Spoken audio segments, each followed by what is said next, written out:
The major Democratic candidates for Maryland governor, clockwise from top left: Valerie Ervin, Ben Jealous, Alec Ross, Krishanti Vignarajah, Richard S. Madaleno Jr., James L. Shea and Rushern L. Baker 3. Staff and handout photos. Maryland's next governor will decide whether to add express toll lanes to the Capital Beltway and Interstate 270, revive plans for a rapid bus system in the I-270 corridor, or expand MARC commuter rail service across the state. The Democrats competing for a chance to try to unseat Gov. Larry Hogan, R., say they would expand transit options more than Hogan has, though none specified how they would pay for it beyond reprioritizing state tax revenue. They disagree on only one major transportation issue: whether they would consider building express toll lanes on the Capital Beltway. They are united in wanting to revive the Red Line light rail project in Baltimore that Hogan jettisoned as a waste of money. And they say the state must do more to give motorists in Montgomery and Prince George's County relief from some of the worst traffic congestion in the country. Political observers and even some Democratic leaders say whoever wins the nomination June 26 will have a tough time using transportation as an issue against Hogan, who campaigned on improving roads and has stolen the Democrats' thunder on two high-profile transit issues. The popular Republican recently broke ground on the 16-mile light rail Purple Line between Montgomery and Prince George's counties and sealed a deal with the district in Northern Virginia that secured the first-ever permanent funding to rejuvenate the aging Metro rail system. The governor also has curried favor with motorists by proposing to add 4 express toll lanes each to the Beltway, I-270 and the Baltimore-Washington Parkway. A study to determine whether that plan is worthwhile, affordable, or even doable won't be completed until well after the November election. Maryland Gov. Larry Hogan, R. Catherine Frey, The Washington Post. He's pushing all the right buttons on transportation. It's impressive, said Doug Duncan, a former Montgomery County executive who briefly sought the Democratic gubernatorial nomination in 2006. I think it will be difficult for any Democrat to attack him on transportation support because he's really delivered a lot of money. An April poll by Goucher College that asked if respondents had more confidence in Hogan or Maryland's Democratic leaders to handle transportation and infrastructure issues found that 45% favored Hogan, compared with 36% for the Democrats. His strategy appears to be using traffic relief as a wedge issue for his re-election, said Keith Haller, a Bethesda-based political consultant. I think it's a brilliant move. Candidates must walk a fine line between calling for better transit in urban areas like Baltimore and the D.C.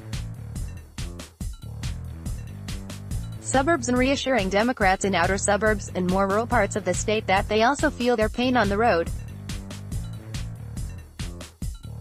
At the same time, the party's base, those most likely to turn out in a primary, adamantly favors transit over roads.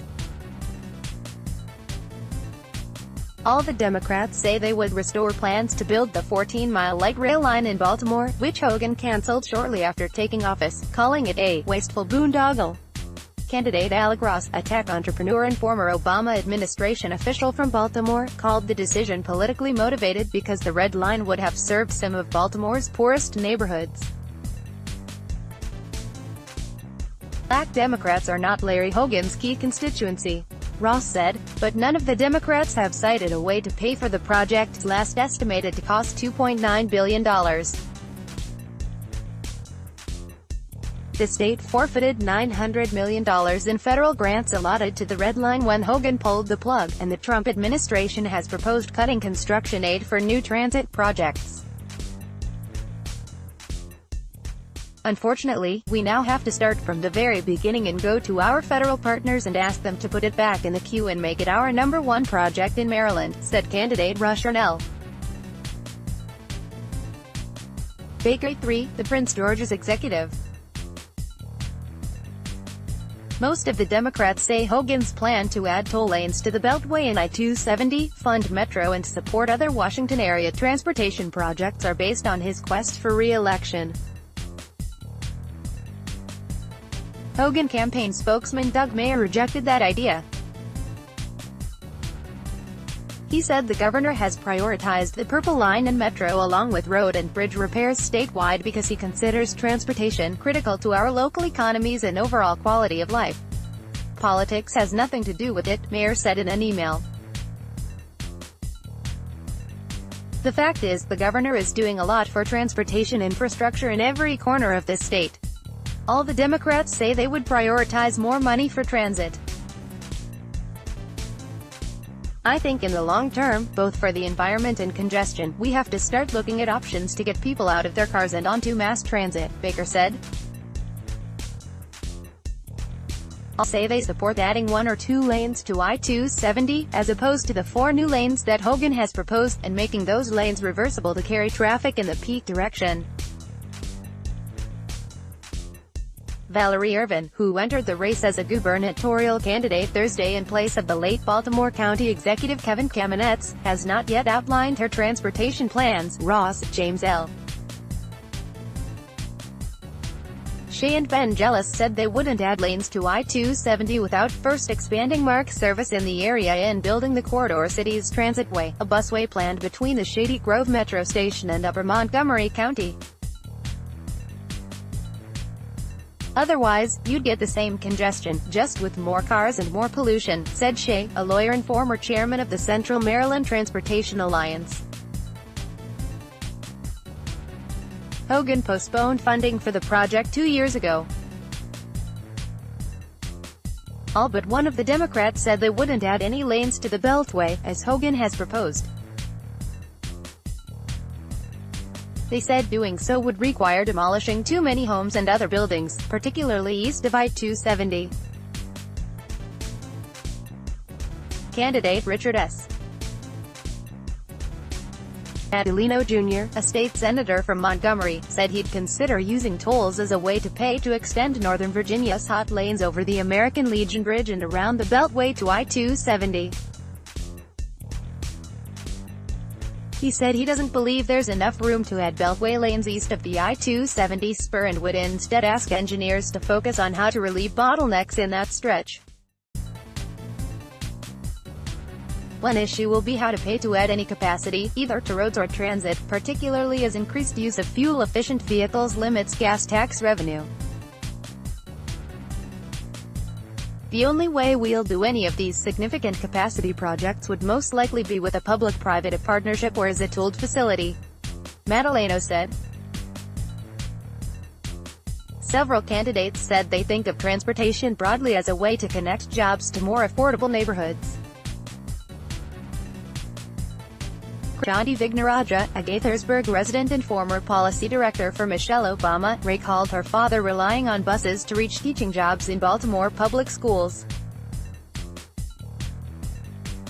She cited a lack of transportation options as the root cause of unemployment, poverty and crime. Vignarajah said she believes toll lanes are worth looking at as a way to pay for transit and road expansion, but she generally believes they're too expensive for most drivers. My underlying principle is we need to make sure that everyone has access to roads and transit, she said. Jealous, a former NAACP president who lives in Anne Arundel County, said he's had family members feel very isolated in West Baltimore because they couldn't get to work via reliable mass transit. In addition to reviving the Red Line, he said, he'd add a rapid bus system to Southern Maryland. He said he'd also expand MARC service, extend metro lines farther into Maryland and look for ways to make public transportation services, such as metro access, more convenient for the elderly and people with disabilities. He did not say how he would pay for it.